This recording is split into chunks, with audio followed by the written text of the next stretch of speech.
ఆర్టీసీని కాపాడుకోవాల్సిన బాధ్యత కార్మికులపైనే ఉందన్నారు సీఎం రేవంత్ రెడ్డి. తమ సమస్యల పరిష్కారానికి కృషి చేసిన ముఖ్యమంత్రి రేవంత్ రెడ్డికి ఆయన నివాసంలో కలిసి ప్రత్యేక ధన్యవాదాలు తెలిపారు. 3 రోజుల ఆర్టీసీ సమ్మెను పెయిడ్ హాలిడేగా ప్రకటించి కేసుల ఎత్తివేతకు సీఎం ఓకే చెప్పారు.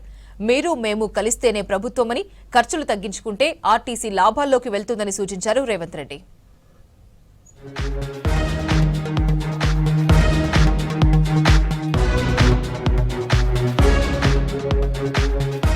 కాంగ్రెస్ సర్కార్ రావాలని కార్మికులు కోరుకున్నారని చెప్పారు సీఎం రేవంత్ రెడ్డి.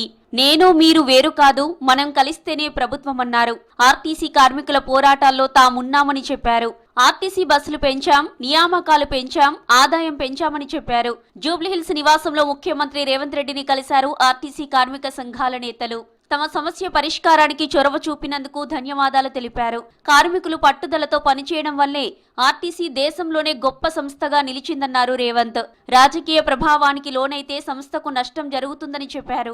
ఆర్టీసీ అప్పులపైన ఉన్న వడ్డీ భారాన్ని తగ్గించేందుకు ప్రయత్నాలు చేస్తున్నామని, ఆర్టీసీని బాగు చేసుకునే అవకాశం కార్మికులపైనే ఉందన్నారు రేవంత్ రెడ్డి.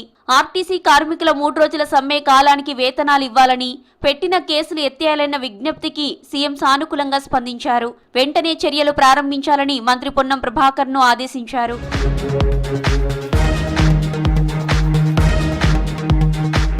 కార్మికుల హక్కులు కాపాడడంలో కాంగ్రెస్ ఎప్పుడూ ముందుంటుందన్నారు డిప్యూటీ సీఎం భట్టి విక్రమార్క. నల్గొండ జిల్లా మిర్యాలగూడలో పర్యటించిన భట్టి మేడే వేడుకల్లో పాల్గొన్నారు. మున్సిపల్, ఆర్టీసీ కార్మికులతో కలిసి సహపంక్తి భోజనం చేశారు. ఆర్టీసీ కార్మికుల సమస్యలు పరిష్కరించేందుకు ఇప్పటికే సర్కారు చర్యలు ప్రారంభించిందన్నారు భట్టి. భారతదేశంలో మహానుభావుడు డాక్టర్ బాబాసాహెబ్ అంబేద్కర్ మహారాష్ట్రలో జన్మించి ఆ తర్వాత క్రమంలో ఆయన నాయకత్వంలో ఈ దేశంలో కార్మికుల కోసం అనేక చట్టాలు చేసేవారు. కమర్షియల్ గ్యాస్ ధరల పెంపుపై ఆగ్రహం వ్యక్తం చేశారు సివిల్ సప్లై శాఖ మంత్రి ఉత్తమ్ కుమార్ రెడ్డి. సామాన్యుడిపై మోయలేని భారం వేశారని మండిపడ్డారు. కమర్షియల్ సిలిండర్ పై 993 రూపాయలు పెంచడంతో చిన్న వ్యాపారులపై పెను ప్రభావం పడుతుందని చెప్పారు. బంగాల్ ఎన్నికలు కాగానే ప్రజలపై ధరల భారం మోపుతున్నారన్నారు ఉత్తమ్.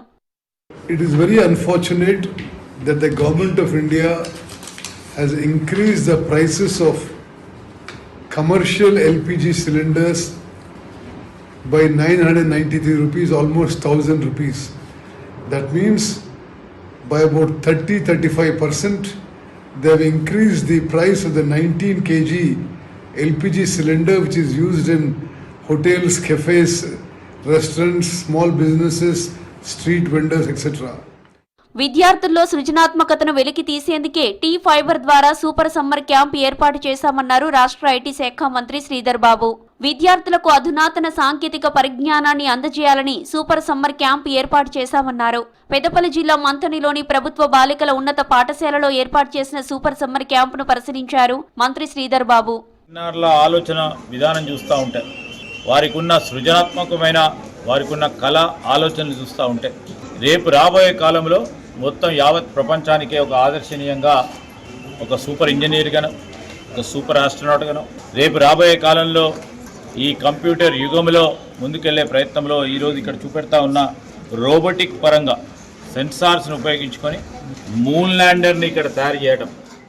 విద్యారంగ పటిష్టతకు, యువతకు ఉద్యోగావకాశాల కల్పనకు ప్రభుత్వం చిత్తశుద్ధిగా ఉందన్నారు మంత్రి వాకిటి శ్రీహరి. మహబూబ్ నగర్ లో పర్యటించిన మంత్రి శిల్పారామంలో మెగా జాబ్ మేళా ప్రారంభించారు. యువత ప్రభుత్వ ఉద్యోగాలే కాకుండా ప్రైవేటు రంగాల్లో కూడా మంచి ఉద్యోగాలు సాధించొచ్చని చెప్పారు. 3 నెలలకోసారి జాబ్ మేళా నిర్వహిస్తామని చెప్పారు.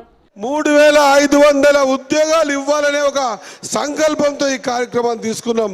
విద్యా రంగాన్ని పరిగిలు తొక్కించి ఆ రంగం ద్వారా వచ్చిన తర్వాత విద్యార్థులకు ఉద్యోగాల కల్పన కూడా కల్పించే ఆలోచన మన ప్రియతమ ముఖ్యమంత్రి గారికి ఉందన్న మాట మీ అందరికీ తెలియజేస్తా ఉన్నా.